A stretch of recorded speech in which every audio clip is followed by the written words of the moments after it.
Hey folks, welcome back to Route to Adventure. I am Brandon, and I am sure glad that you made the time to visit us here again. So if you're coming from last week, we were at Glen Canyon Dam, and we were checking out the overlook of the Colorado River and of the dam itself.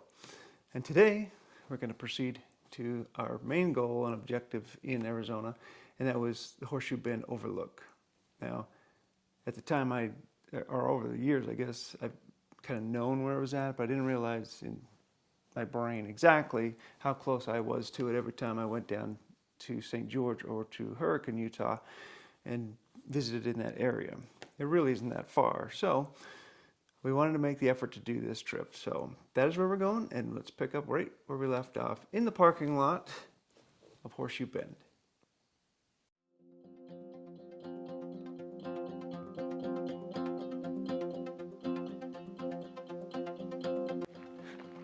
We are on the trail headed to Horseshoe Bend.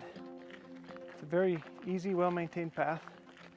And I can see right where I was a few minutes ago, over towards Glen Canyon Dam, which was about a 3.6 mile drive from there to get to Horseshoe Bend. And it's about a 15-minute walk, quarter of a mile-ish, that kind of thing. And the cool thing is, for all you dog folks like we are, you can bring your dog as long as you've got him on a leash under 6 feet, or 6 feet or under. But so bring him out, no excuses. Let's go. We're out in the middle of nowhere having fun. So let's go check out this famous overlook. So the hike down from the parking lot is actually 1.5 miles. So you're going 3/4 of a mile down, 3/4 of a way back, roughly. It is ADA accessible, however, it is not paved. So it's like a loose gravel. Not too difficult to get down. I would say that on the way back up, it's all uphill from there, so it might be a little bit more of a challenge to get back up, but it is ADA accessible, so no excuses. You should be able to get out there and take a look at it. One of us couldn't handle the walk down, the one that should have an easier time, but hey, who am I to judge? While this is a short hike, I can imagine that in the summer this place would be a nightmare to hike. There's no cover short of 2 shade stations that they have, which aren't huge, and I imagine it would be a welcome relief in the sun, but right now it's 54 degrees and plenty comfortable. But yeah, I can imagine in the summertime, you're gonna come here early in the morning or late in the evening. Otherwise, you'd be very foolish. But that's why we come in the wintertime, right? We go to hot places in the wintertime. So, all right, we're almost there.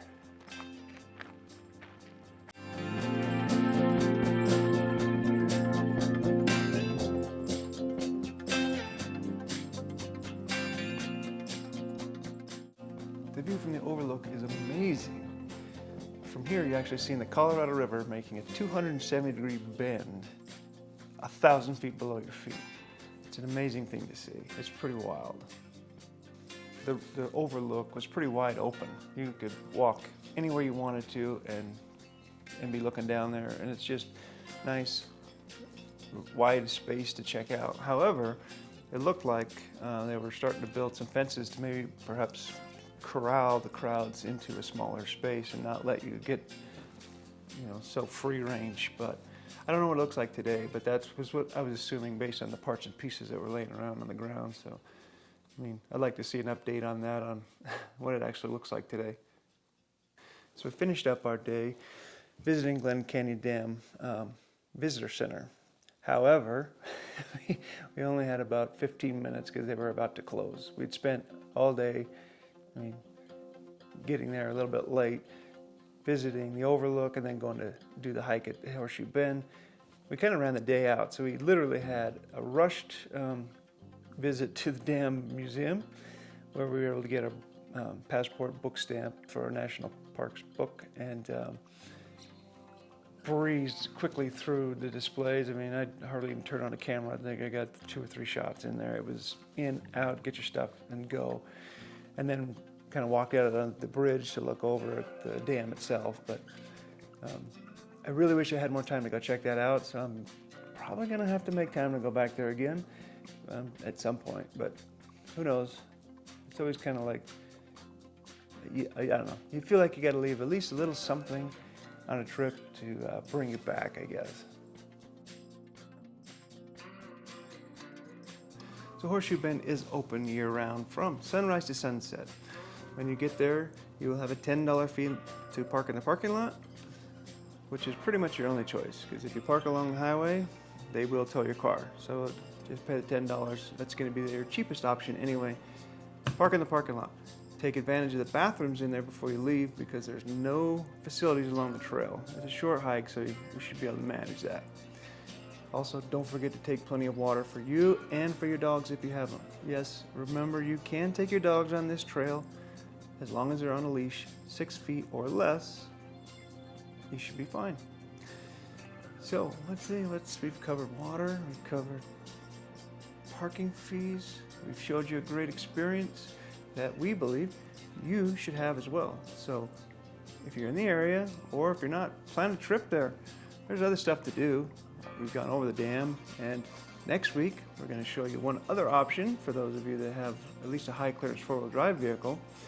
I'm going to visit the White Pocket, which, if you've heard of the Wave, which I'm sure you have seen plenty of photos of the Wave on Instagram and the internet, whatever. This is a great alternative for those of us that can't get tickets through their lottery system. So come back, tune in next week for that.